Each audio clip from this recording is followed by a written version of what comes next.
I'm Tobey Maguire. I play Peter Parker, a.k.a. Spider-Man. And I'm Sam Raimi, the director of Spider-Man. Hi, I'm Avi Arad. I'm a producer on this movie. My name is Grant Curtis. I'm the co-producer of the film. Was this something you planned early on, the drawings? I was working with Cal Cooper, the title designer, along with my editor, Bob Moratsky, Avi Arad, and Grant Curtis, and Laura Ziskin, my other producer. And we had a lot of different ideas. We were trying to figure out which way to go. And one of the things Cal suggested was showing a little bit of the comic book of Spider-Man 1. And we so liked that idea that it naturally evolved into that being the basis for the whole title sequence.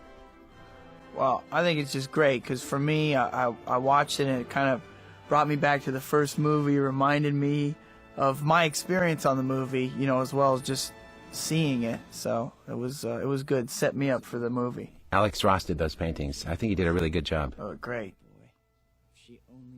And I always like seeing myself anyway, so it was good to be there through the titles. I'm sorry, Mr. Aziz, there was a disturbance. You love that word, disturbance, Sam. That's Alvin's word. It's such a funny word that Peter says, especially the way you deliver it for me, because he obviously can't say what really was going on. And this is like the word that he comes up with that works for him and doesn't give it away to other people. It's such an awkward, bad choice of a word. It's really funny that Alvin chose that one. So odd and vague, you know? A disturbance. And nobody ever asks him, what are you talking about? This is all a bunch of great second unit photography directed by Dan Bradley, who's also our stunt coordinator. And when we were watching these dailies in New York, it was just really exciting to see this scene start to come together in this pivotal moment in Peter's life when we first meet him, and he's dodging in and out of traffic, and Dan and his crew really shot some great footage of Peter in New York. What I think we really improved on from the first movie is that all of the action comes out of story in this film. The first movie, you know, a lot of it did, but setting up the character, there was like kind of an arbitrary montage sequence in the first movie that you have to show because here's Spider-Man starting to fight crime. And in this movie, all of the action is part of the story, which I thought was great. I think it's interwoven much better also. I love the whole atmosphere of the Daily Bugle, and it's, to me, you know, high-energy, comic booky. It's great, you know, it brings that kind of dimension into the movie. I really like it, too, and I like the fact that J.K. and the others treat you like dirt beneath their feet. They really don't have time for Peter Parker. They don't know that he's the star of the picture. And if you want to see Sam enjoy beating up people, I'll cue in this. Sam actually took it upon himself to hit Tobey right there. Sam always likes to ratchet up the torture on his actors and everybody to a certain degree. So if there's anybody who's going to get the experience of taking a poke at one of his actors, he always jumps in there. I remember being on set and us doing that scene, and you just kept going, all right, now I want you to step on his hand when he's got his hand under the book. Yeah. And I tried to hold the book in a way that wouldn't crunch my knuckles on the concrete, but it hurt after a while, especially because you like to do a lot of takes when I'm being punished. Usually you're not doing a ton of takes, but for some reason when I'm being physically punished, I don't know. You do a lot of takes. I don't do that on purpose. But you were a big sport to let us hit you that bag so many times. Oh, I thought it was hilarious, though, so I had to do it. But I was actually getting angry. You can see, like, you know, a slightly angry look on my face a couple times there when or maybe the second time I got hit, and I was getting a little angry. I know. Because you kept telling them they were being so gentle with me, the actors hitting me with the bags. Well, that's why you're getting angry, because they weren't hitting you hard enough. Well, they weren't hitting me hard enough, so it was like then we had to do it over and over again because they didn't want to, like, you know, hurt the guy who's the star of the movie or whatever. I'm like, now, come on, do it already, please. Right, like, they keep hitting you kind of medium hard, right, exactly. 20 times. Just hit me once, for crying out loud. The first draft had a lot of issues. It actually had more villains, and we actually didn't have enough time. And we rather quickly we had to start weeding and deciding what the stories that we want to tell in movie 2, and follow the characters and see what will happen next. In the first movie, Peter didn't have a choice. Got bitten, made a mistake. Now, what does it mean to be a superhero? A lot of our earlier drafts in the script had Black Cat play a very prominent role, but we quickly found out that if you're going to give Doc Ock his just due and make that a great emotional story and connection between Peter Parker and Doc Ock, we needed that extra script time to have that payoff at the end. So, and Black Cat was a tough loss because we spent a lot of time with her, developed a great story around her, and implemented her into the story. At the end of the day, it was best for the overall story to just focus on Ock and Peter. Well, Black Cat was supposed to be a challenge for Mary Jane and give Peter an opportunity at a different life. Alicia Harding is from a different social class. She adored him, yet she had the same kind of ambivalence, moral ambivalence, as our villains have, in less of a clear way. It would have been amazing, but maybe we'll see it one day. We like to leave all these ideas within when he runs into Dr. Connors, which is really a great villain, because, again, the key for us with a villain in Spider-Man is to have them connected to Peter.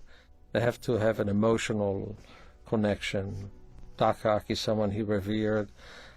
Freddie Molina was an inspired choice in a way, and he elevated Doc Ock to something very, very, very special. And Doc Ock went through different reincarnations, if you want to get into it. Well, Doc Ock was actually in Spider-Man 1, similar to Black Cat, not quite as long, but the visuals that we saw with Ock, with the conceptual drawings that came out of Neil Spicak's great art department, Neil's our production designer, it was just really inspiring, and we knew that at some point we wanted to tell Doc Ock's story because of the great visuals that were coming out of there. And it was just a matter of question when. And similar to Black Cat, we knew that we couldn't do the Green Goblin justice by inserting Doc Ock. I love that Rosemary Harris. She's such a sweet person in real life. Wonderful person. And I think you two have a different type of chemistry together. No one ever talks about that, but I think you, as actors, I see you really listening to each other and giving to each other. Yeah. Well, she's so wonderful and so talented. So, her emotions are so accessible to her, and she's just so real and rich with emotion. She's so beautiful. The camera does love that girl.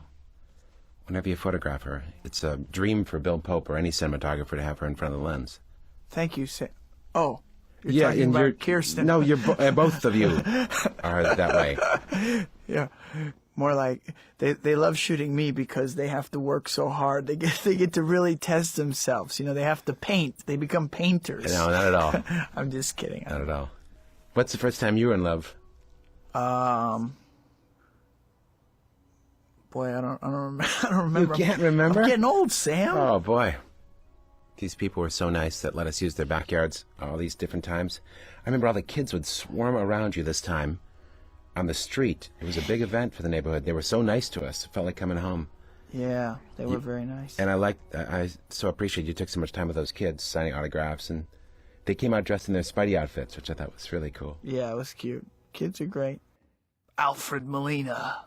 Powerful the great Alfred. Alfred Molina. Or, as we closer to him, call him Fred.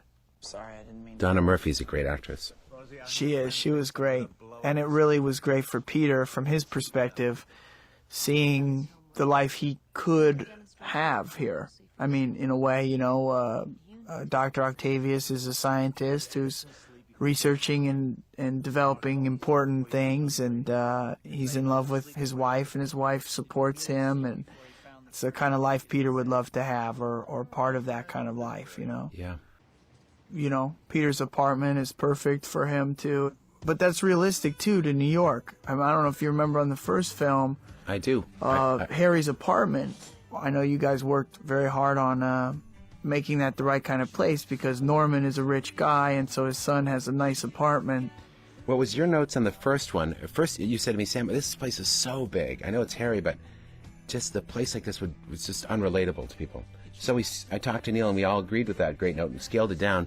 But that was the impetus that I took and gave to Neil's direction about this miserable little one-room place. I really knew how right you were. And so I said to myself, when Peter gets his own place, I'm going to take that note to the nines. And I'm going to make Tobey go, wow, this is really a miserable place. I'll tell you what. I wanted to beat you at your own game on that one. It's perfect because I've lived in L.A. my whole life, so I don't know from my own experience, but I've been friends with other struggling actors, as I once was. You've put an end to that. And these are exactly the kind of apartments that someone who's like struggling would live in. You know, it's like you don't really have a kitchen. You know, his bathroom's outside. It's terrible. I don't even know how you could afford a place, even this place. Right, it's a little tough, but you know he's got to sell out and give pictures to Jay Jonah at the Daily Bugle. We were shooting on Spring Street, right?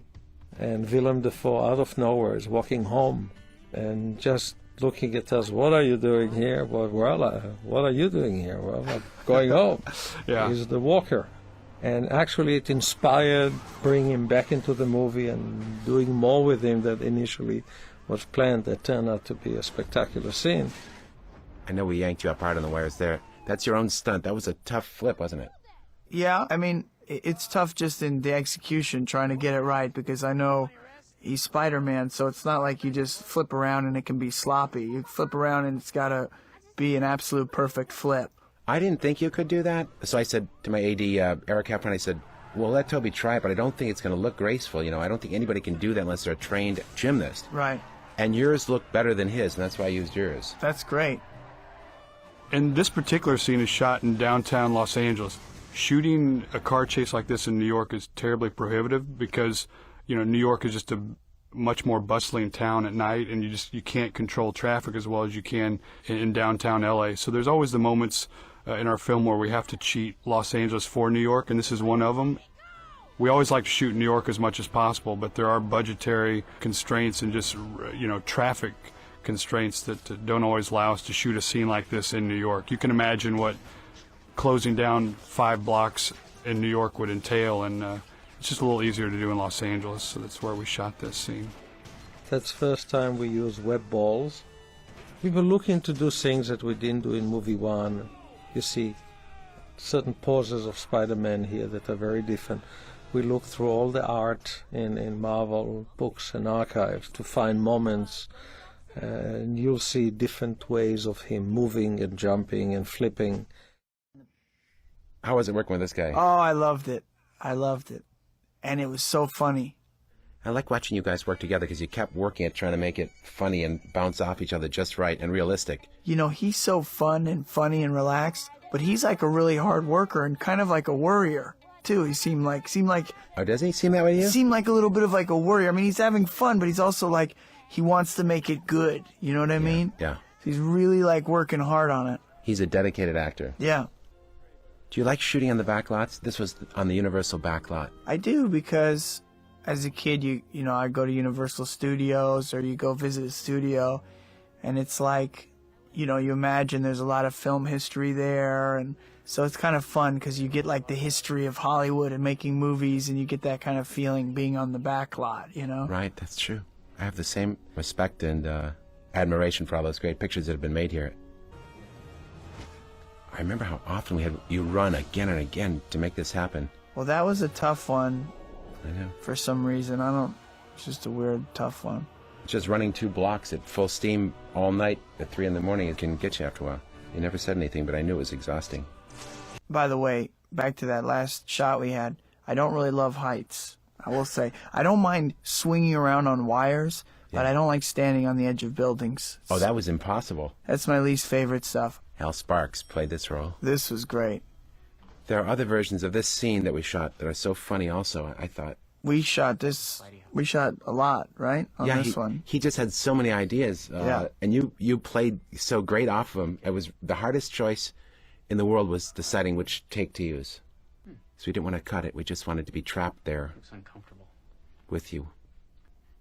The music. You've done a great job in tailoring your performance for the outfit where you can't see the face. I thought it was just on the money for me. You know, we talked about it, and in the end, it's no different because your behavior is going to come through. Is that what you figured out? Yeah, just play the scene. This was the first shot you shot in the picture, I think. Yeah. It's a hard first shot, too. It's an all-in-one piece.